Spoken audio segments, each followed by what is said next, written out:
Good morning class 6। Already इसमें maximum point देखा जाए तो चैप्टर फर्स्ट का कवर हो चुका था। थोड़ा सा रिवीजन है ये उसी का जो पहले बताए हैं। ठीक है, आप इसको नोट भी कर लेंगे, नोट्स कॉपी में सभी पॉइंट्स को मेंशन कर लेंगे। हमारा ये चैप्टर फर्स्ट का ही पार्ट है। ठीक है, so now I am start the discussing the generation of computers. In the previous class I discuss about the discovery of computer, है ना। So today I am discussing the generation of computer. The first generation of computer already discussed in the previous class. So today again I am repeating. The first generation computer is used the vacuum tubes. It is based on the vacuum tubes. And the first generation of computer is a big in size. Big in size, slow in operation. It is a processing very slow. If you give the values some 2 plus 5, then it will take the some time.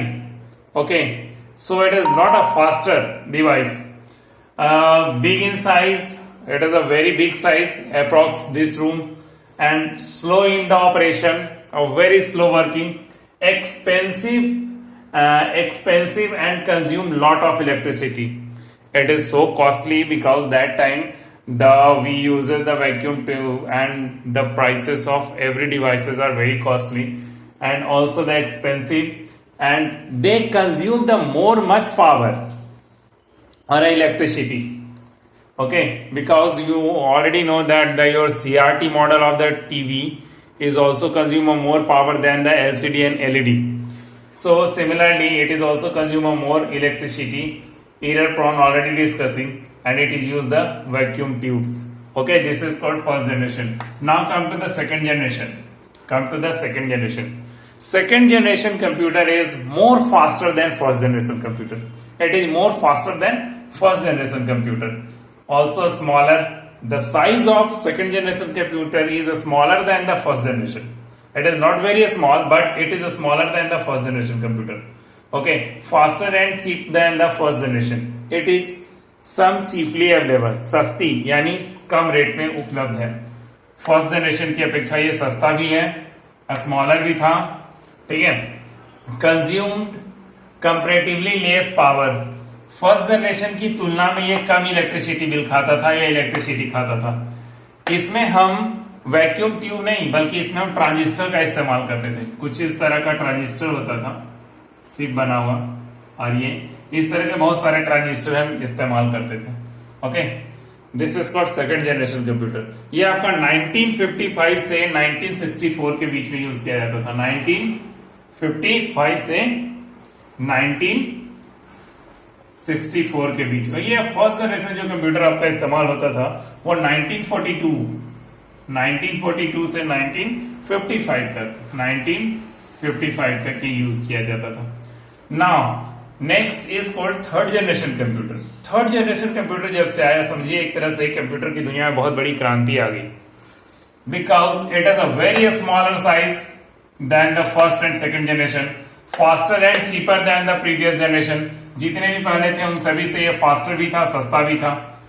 ठीक है, consume still laser power. इन दोनों की अपेक्षा तुलना में या compare किया जाए तो बहुत कम पावर खाता था। सेवरल ट्रांजिस्टर इंटीग्रेटेड, इसमें बहुत सारे छोटे छोटे इस तरह के ट्रांजिस्टर लगे होते थे।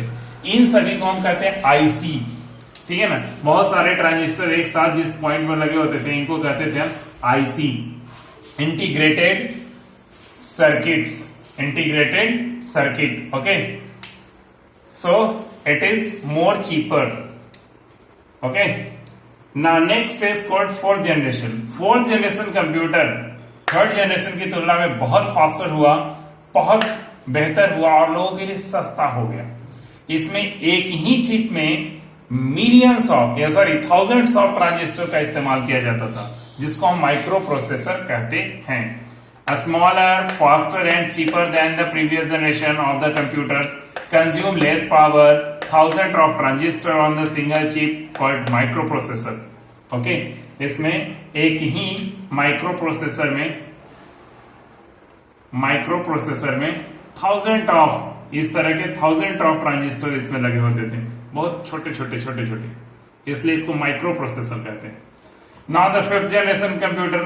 फिफ्थ जनरेशन कंप्यूटर में क्या हुआ कि जो यहाँ प्रोसेसर आप यूज कर रहे थे फोर्थ जनरेशन में, उससे भी ज्यादा इसमें मिलियन ऑफ ट्रांजिस्टर यूज करने लगे। ये भी सस्ता हो गया और फास्टर हो गया, क्योंकि इसमें आप ट्रांजिस्टर की मात्रा बढ़ाते हो, जितना ज्यादा बढ़ाते हैं प्रोसेसर, जितना ज्यादा इसमें ट्रांजिस्टर होगा प्रोसेसिंग कैपेसिटी उतनी ज्यादा फास्ट होगी। So the fifth generation computer is extremely faster, very small and much cheaper than the previous generation of the computers. Okay, consume very little power। जो आपका अभी स्मार्टफोन या लैपटॉप है, इसमें जो ट्रांजिस्टर है जिसको आप कहते हैं चिप, सिंगल चिप या माइक्रो प्रोसेसर जो इसमें यूज हो रहे हैं, ठीक है ना, ये उनके अपेक्षा तुलना में कम पावर खाता है। पहले बिना इलेक्ट्रिसिटी के नहीं चल सकता था, अब तो कोई बैटरी है, बैटरी चार्ज कीजिए अपना आराम से, वो उतने कम छोटे से पावर से भी चलाया जा पा रहा है, ठीक है। Than the previous generation of the computer consume very little power, million of transistor packed on the single chip. एक ही चिप में हम मिलियंस ऑफ ट्रांजिस्टर को एक साथ पैक करके इसमें रख रहे हैं। ये आपका जो फिफ्थ जनरेशन कंप्यूटर है करीब 1989 में आया, जो अभी तक है, प्रेजेंट अभी तक यूज हो रहा है। फोर्थ जनरेशन कंप्यूटर भी हम आज भी यूज कर रहे हैं, कहीं कहीं जगहों पर बहुत पुराने कंप्यूटर आपको मिल जाएंगे। 1975 से 1980 के बीच में इसका इस्तेमाल बहुत ज्यादा होता था, ठीक है। इसी तरह से थर्ड जनरेशन भी 1964 से 1975 के बीच में इस्तेमाल किया जाता था। Thank you.